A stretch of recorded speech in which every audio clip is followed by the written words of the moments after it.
بسم الله الرحمن الرحیم. تیر ورځ موږ د سی آی ټي کورس په هکله بعضې معلومات ویلې چې سی آی ټي کې کوم کوم پروګرامونه وایو، څه کارونه کوي او په څو ورځو کې باید خلاص کړو. او بیا په هغه کې اول پروګرام موږ د وینډوز چې موږ ویل وینډوز چې د سیستم سافټویر ده، اپریټینګ سیستم ده، کوم چې هارډویر په کار اچوي. که چېرته زموږ په کمپیوټر کې اپریټینګ سیستم نه وي، موږ له کمپیوټر نه استفاده نشو کولی. سیستم سافټویر ده چې هارډویر په کار اچوي. بیا هم د وینډوز لیاوټ ویل چې وینډوز به موږ تاسو څنګه پیژنو. نو موږ ویل چې وینډوز لیاوټ کې د وینډوز ډیسکټاپ او ټاسک بار او آیکنز او سٹارټ مینیو کله چې دا شان راځي نو موږ پوهیږو چې زموږ کمپیوټر کې وینډوز شته او موږ استفاده ترې کولی شو. که نه راځي نو بیا وینډوز نشته، استفاده نشو ترې کولی. دا تیر درس و. نن درس کله چې موږ وینډوز وپېژانده چې زموږ په کمپیوټر کې وینډوز شته او موږ ویل چې سٹارټ مینیو کې پروګرامونه له دې ځای نه خلاصوو. نو راځو اول یو پروګرام چې د وینډوز خپل یو پروګرام ده، آل پروګرامز. په آل پروګرامز کې اکسسریز کې د ورډ پیډ په نوم یو پروګرام ده چې اول وایو. څه شو ورډ پیډ؟ یوه لاره دا ده چې وینې دا کلیک کړئ، آل پروګرامز کلیک کړئ، اکسسریز او بیا ورډ پیډ کلیک کړئ تر څو دا پروګرام راخلاصي. دا یوه لاره. بله لاره چې دلته راسن یې ولیکئ په دې ځای کې ته راسن ورډ پیډ ولیکه، دلته خپله را پیدا کېږي. دلته چې موږ هر پروګرام چې زموږ په کمپیوټر کې انسټال وي نوم یې دلته ولیکو، دلته دستې را پیدا کېږي. مثلا زه اکسل ولیکم، اوس ګوره اکسل را پیدا شي. نه اوس که یې خلاصوم کلیک به یې کړم. یوه لار به یې دا وي چې دلته به یې لیکئ او بله لار به هم دا وي چې دلته د آل پروګرامز به پیدا کوئ. زه به ورډ پیډ دلته ولیکم چې خلاص شي. ورډ پیډ کلیک به یې کړم، ورډ پیډ پروګرام خلاص شي. دا ورډ پیډ پروګرام دا هم د وینډوز یوه برخه ده. دا پروګرام د څه لپاره استعمالیږي؟ ورډ پیډ. WordPad is word processor. WordPad پروګرام ته word processor ویل کېږي. لکه څنګه چې موږ ویل وینډوز ته اپریټینګ سیستم ویل کېږي. اپریټینګ سیستم هر هغه پروګرام ته وایي چې د کمپیوټر د هارډویر په کار واچوي. هغه صرف وینډوز نه ده، نورې کمپنیانو هم جوړ کړی. وینډوز مایکروسافټ کمپنۍ جوړ کړی ده. بل اپریټینګ سیستم ده د ماک په نوم چې هغه میکانټاش کمپنۍ جوړ کړی. لکه آیفون نه به مې استفاده کړې وي. ګوره د آیفون یو قسم سیستم ده، د سمسنګ ګلاکسي بل قسم سیستم ده، خو د دواړو وظیفه څه ده چې د هارډویر په کار واچوي. هغه د اپریټینګ سیستم ویل کېږي. دلته بیا ورډ پروسیسر ده. ورډ پروسیسر بیا هر هغه پروګرام ته ویل کېږي in which we do application and documentation work.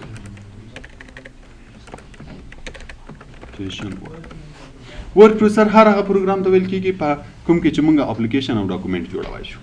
اپلیکیشن چې ده اسنادو ته ویل کېږي، عریضو درخواستو د شان ته چې د اپلیکیشن ویل کېږي، او ډاکومنټ چې د اسنادو ته ویل کېږي. مثلا په دفتري کارو کې یو عریضه نوشته کوي، یو مکتوب نوشته کوي، یو استلام نوشته کوي، دغه شانو ټولو ته اپلیکیشن ویل کېږي. او ډاکومنټ اسنادونه مثلا یو کتاب لیکي، یو مجله لیکي، بعضې نور شیان لیکي، یو راپور لیکي، دغه شانو ته بیا ډاکومنټ ویل کېږي. نو ورډ پیډ ورډ پروسیسر ده.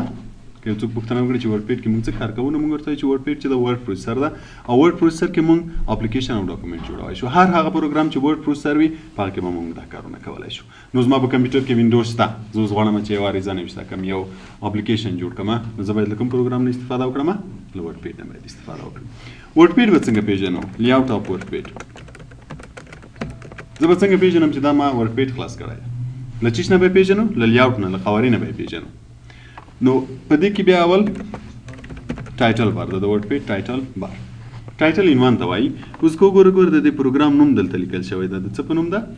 ورډ پیډ. هر پروګرام چې موږ خلاصوو، هر پروګرام د هغه نوم به دلته لیکل شوی وي. نو موږ به له دې ځای نه پیژنو چې ما اوس کوم پروګرام خلاص کړی ده.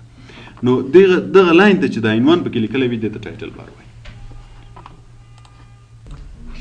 نو د کوم پروګرام نوم چې په د لاین کې لیکلی ده دغه ته ټایټل بار وایي. بل د کنټرول بټنز. کنټرول بټنز، دغه بټنو ته کنټرول بټنز ویل کېږي.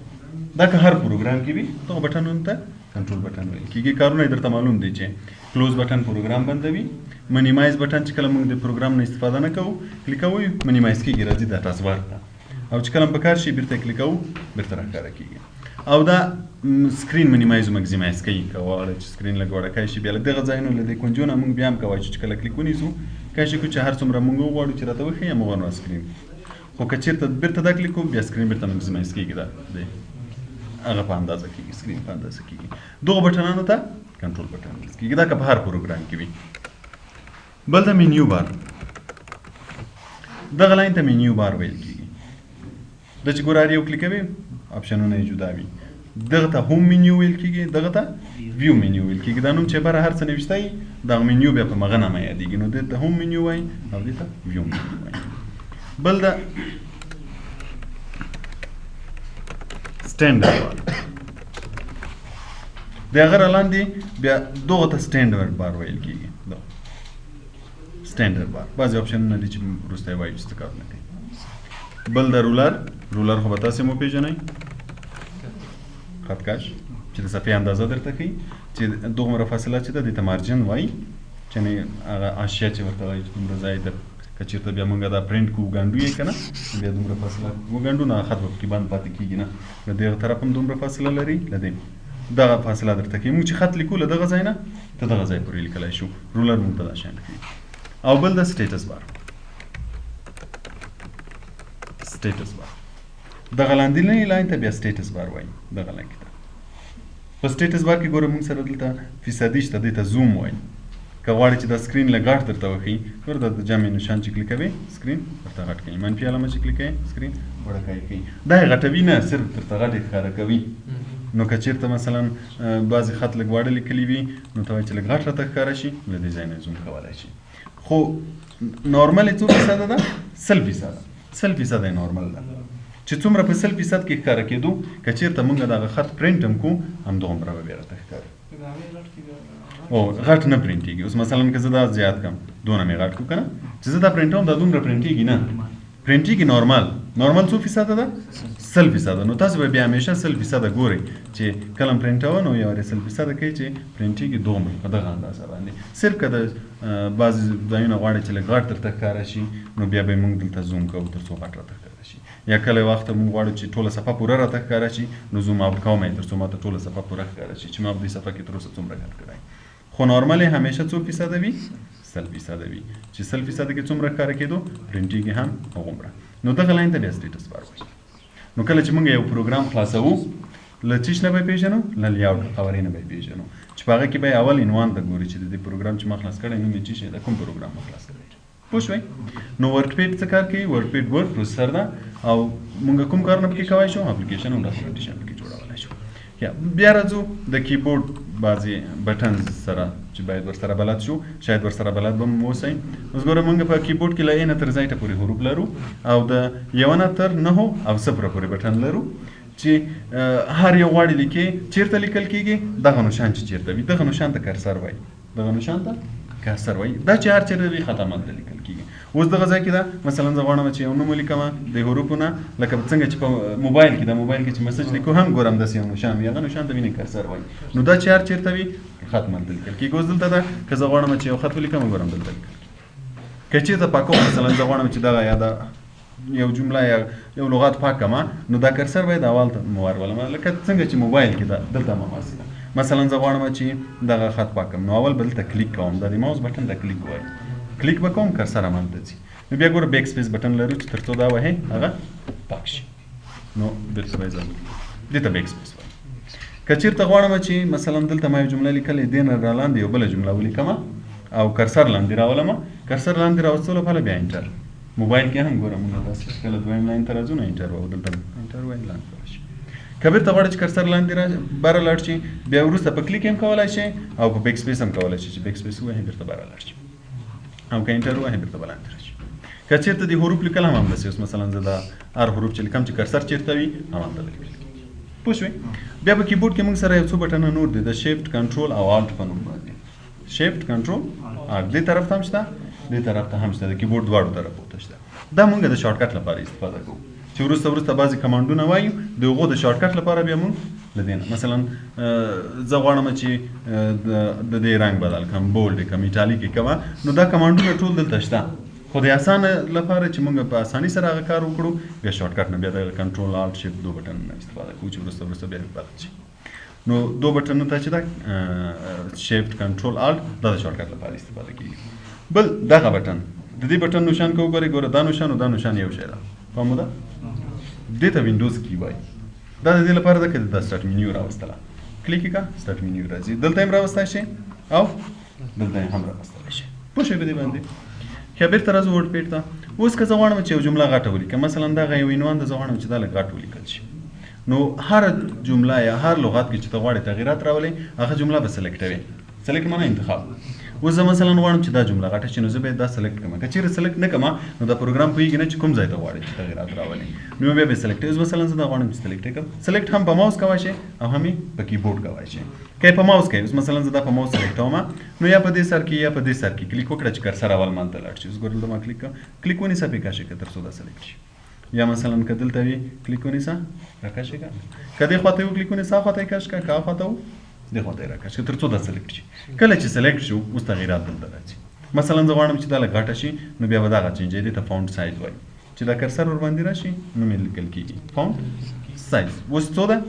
11 ده نو زه غواړم چې دا خط غټ شي نو زه به دا زیاتوم او که غواړم چې وړوکی شي بیا به کموم دا نورې جملې ولې نه تغیرېږي په دې خاطر چې موږ سلیکټ کړی دا چې کوم یو دې سلیکټ کړی وي تغییرات پکې راځي اوس زه دا کلیک کوم ګوره دا به راشي یا غواړم چې لږ ډبل شي بیا به بولډ کوي بولډ یو څه ډبلېږي وینې بیرته ایسته کې بیرته ساده کېږي یا ایټالیک چې لږ کاږه غوندې شي بیرته سیده شي یا انډرلاین چې لاندې لاین ولري بیرته یې ایسته کړو بیرته ایسته کېږي یا په منځ باندې یو لاین ولري پوه شوې یا سوپر سکرپټ او سبسکرپټ وي دا موږ تاسو د فورمولو لپاره زیات استفاده کوو مثلا زه دلته لیکم چې 2 په توان 2 اوس که زه داسې ولیکم داسې خو 2 ویشت کېږي نو بیا به څه کوي چې دا کوم یو غواړي چې توان غوندې شي صرف به هماغه سلیکټ کړي بیا به دلته دا یو کلیک کړي دا سوپر سکرپټ هغه به وړ غوندې شي وینې او که برعکس غواړم چې لاندې راشي مثلا زه لیکم چې H2 اوس زه دا 2 وایم چې باید لاندې راشي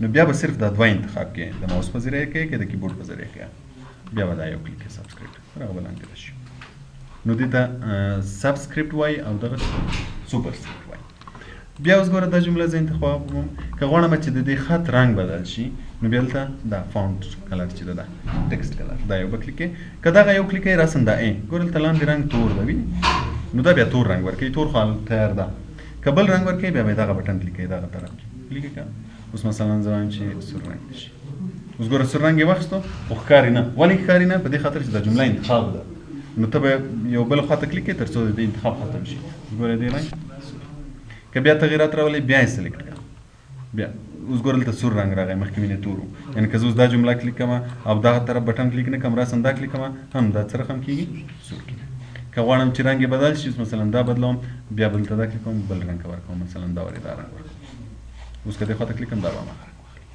که غواړې چې شای رنګ ولري بیکګراونډ یې بیا به دغه یو استعمالوي دې ته بیکګراونډ کلر وایي هایلایټ کلر اوس ګوره زه وایم چې زیډ رنګ اوس که دې خواته کلیک کوم مینې د خط رنګ سور ده چون ما مخکې سور انتخاب کړی و او شاته یې زیډ رنګ بیا انتخابوم سایز خو موږ ویلې چې له دې ځای نه کولی شو چې غټ کړو دلته هم کولی شو له دې ځای نه له دې ځای نه دا چې څومره کلیک کوې سایز یې غټېږي ګوره دلته اندازه یې زیاتېږي 18 شوه 20 شوه 22 شوه دلته به دا غټېږي او که دا کلیک کوو بیا بېرته پوه شوې په دې نو دا سلیکشن شو چې هره جمله کې د غوښتل تغییرات راولي هماغه به سلیکټ کړي اوس که زه دا جمله غواړم چې منځ کې راشي عنوان غوندې بیا به دغو الاینمنټ نه استفاده کوي دې ته الاینمنټ وایي اوس وګورئ دغه ګوره د رنګ یې چینج ده رنګ یې وینې داسې نارنجي غوندې ده دا په دې معنی چې اوس دغه یو انتخاب ده او دې ته لیفټ الاین وایي یعنې دا خط کوم طرف ته ده لیفټ طرف ته ده نو که وایم چې دا د منځ ته راشي بیا به دغه یو کلیک کوي سنټر اوس ګوره خط چېرته راغلی کومه جمله راغله کومه جمله چې انتخاب که چېرته دا یو کلیک کوم بیا رایټ ته راځي دې سره او که بیرته دا یو کلیک کوم بیا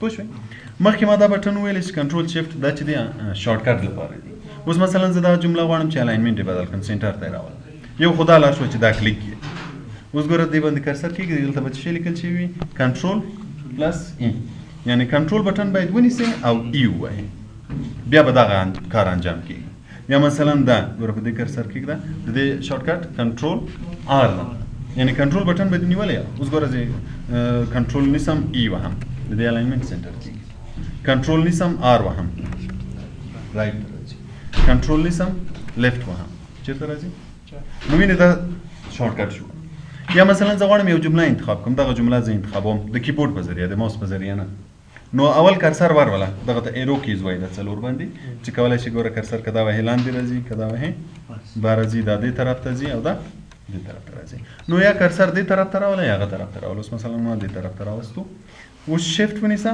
دبل ونیسه تر څو دا انتخاب کې ویني سلیکټ شو اوس که زه مثلا کنټرول یو هم ما څه راځي کنټرول ال وهم دلته راشي کنټرول ال وهم راشي کنټرول ای درته کنټرول دا په دې چې ار یو ته نږدې وي هغه یو وایي کنه دا اوس کنټرولر وهم په دوه ته خو د ډیزاین اسانه کولای شي نو په دې خاطر دوه ور کړی چې کله موږ ټایپینګ کوو دا هم دې ته نږدې وي دا هم دې لاسته نږدې وي پوه شوې نو دغه د شارټ کټ بټن شو کله تغیرات راوستل راسنه په دې امر راوستل شو ته دې ځکه مشکل نشته بیا چې کله موږ یو سند جوړ کړو یو اپلیکیشن او ډاکومنټ هم جوړ کړو کله غواړو چې دا وساتو دی بل ورځ لپاره اوس مثلا زه دا غواړم چې سبا لپاره یې وساتم نو بیا به دلته ګوره دغه آیکن دې ته سیو وایي دا به وایي یا به دا کلیک کوئ دلته به سیو کلیک کوئ سیو څه معنی سیو ثبت یا به دا وایي یا دا اوس ګوره زه دا وایم دلته به مانه د نامه پوښتنه کوي چې دا په کوم نوم ته سیو کوئ په کوم نوم یې سیو کوئ هر هغه نوم چې بیا دویمه ورځ ته کولی شي پیدا یې کې داسې یو نوم به ورکوئ مثلا زه دلته نوم ورکوم ورډ یا مثلا introduction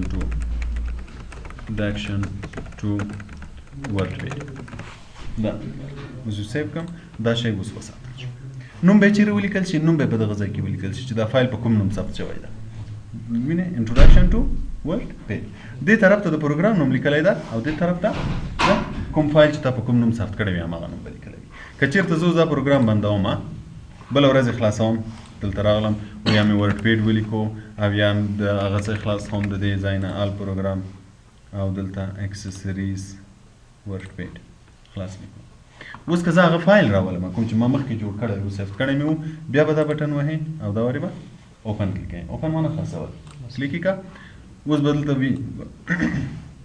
دلته باید پیدا کړي چې دا به وروسته وایي د څه په نوم و انټروډکشن ټو ورډ پیډ دا به کلیک کړم دلته به اوپن بټن وهې هماغه شی به بیا درته راشي پوه شوې که کله دې غوښتل چې نوې صفحه راولې مثلا دا خو ما ثبت کړې ده زه اوس یو نوی سند یا یو نوی ډاکومنټ جوړوم نو د نوې صفحې راوستلو لپاره به بیا نیو کلیک کوئ دا دې کلیک کړه نیو هغه شی به ایسته شي دا راشي هغه ثبت ده هغه همیشه ته راوستی شي کوم شی چې د دلته ثبت کړی وي هغه چې هر وخت وغواړې راوستی شي یعنې که زه بېرته بیا هغه راولم بیا به دا کلیک کوم بیا به اوپن کلیک کوم اوپن دلته به یې نوم پیدا کړم